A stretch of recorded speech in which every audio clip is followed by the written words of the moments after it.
This is a public service announcement, and I want to say be very, very careful, folks. There is a bait movement out there. It's been out there for quite some time now, and it's becoming so intense now and so obvious that everybody's starting to notice. And as a matter of fact, one of the names for it was the Great Noticing. It's a campaign, and people are calling it the new wave of anti-Semitism, which is an idiotic word to begin with. 99% of the people that use it can't even define Semitism.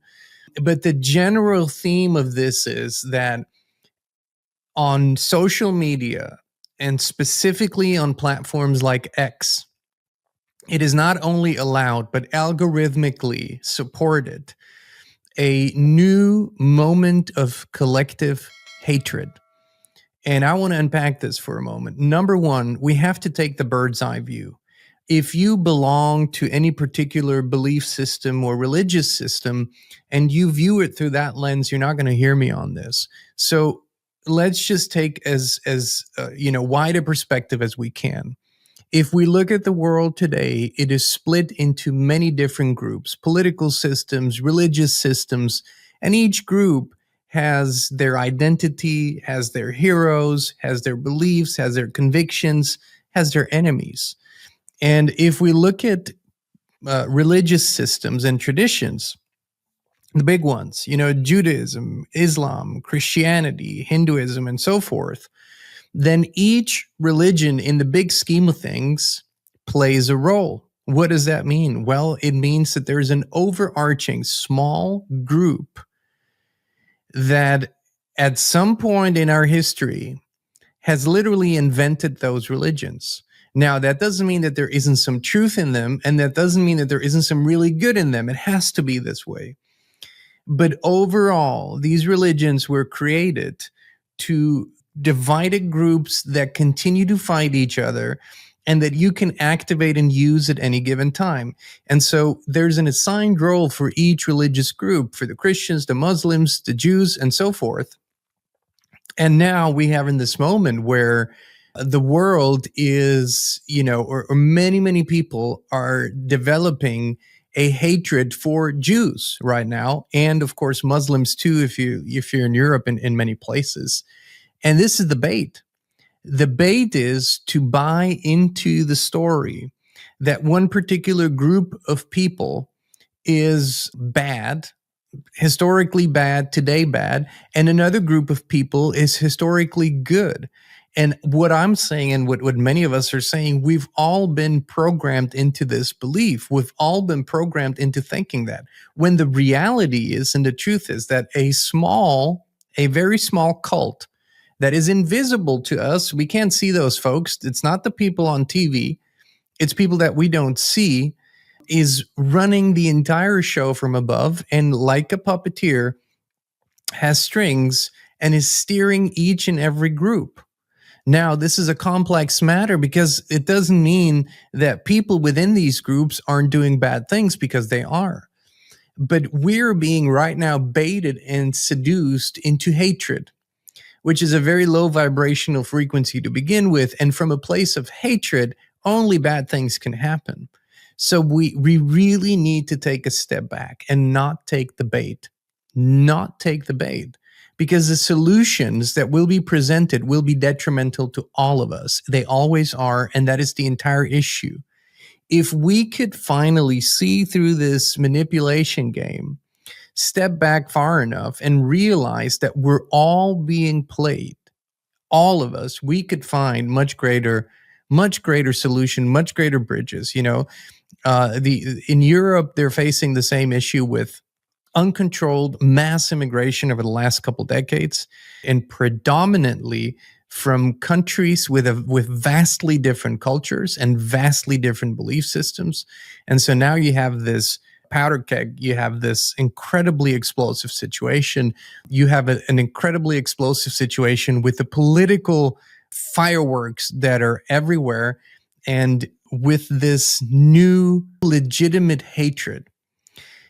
We need to be able to take a step back, identify perpetrators, identify groups of perpetrators, but not collective groups of people. It is as insane to suggest that the inhabitants of the state of Israel are all bad people as it would be to say that Americans are all bad people or Canadians are all bad people, Christians are all bad people. It's simply not true. Among those people in all of those groups are some very, very bad people who get together, who truly do conspire and want to do incredibly harmful things to the rest of us. Yes, that is true. But it isn't true that an entire group of people is collectively bad or has bad intentions. They are suffering from the exact same programming, from the exact same historic abuse as anyone else here. And if we can finally realize that we've been treated and educated as a slave race and not as a sovereign people, then we can find much, much better solutions moving forward. So what I'm saying is, when you see that next post online that says something and you just feel, oh my God, I need to share this. This is the truth. When it inspires hatred in you, when it evokes really, aggressive feelings or revenge or any of that, take a step back and ask yourself, who wants me to feel this way and why? Who benefits if we play this game? Who benefits when we're all pitted against each other? Who gets to stay in the shadows when we fight each other? Yeah, that's the eternal game, folks. So I'm not saying that governments shouldn't be criticized for their horrendous actions all over the world. I'm not saying to not assign, guilt where guilt really is, and also judgment where it belongs. But let's not fall into the trap and take the bait of once again hating another people just for what they look like or what they were, educated to believe in or where they come from. This is the eternal game. And let's find the common ground. More than ever, we can realize that the fundamental needs that we all have and our fundamental wants are much more similar than they are different.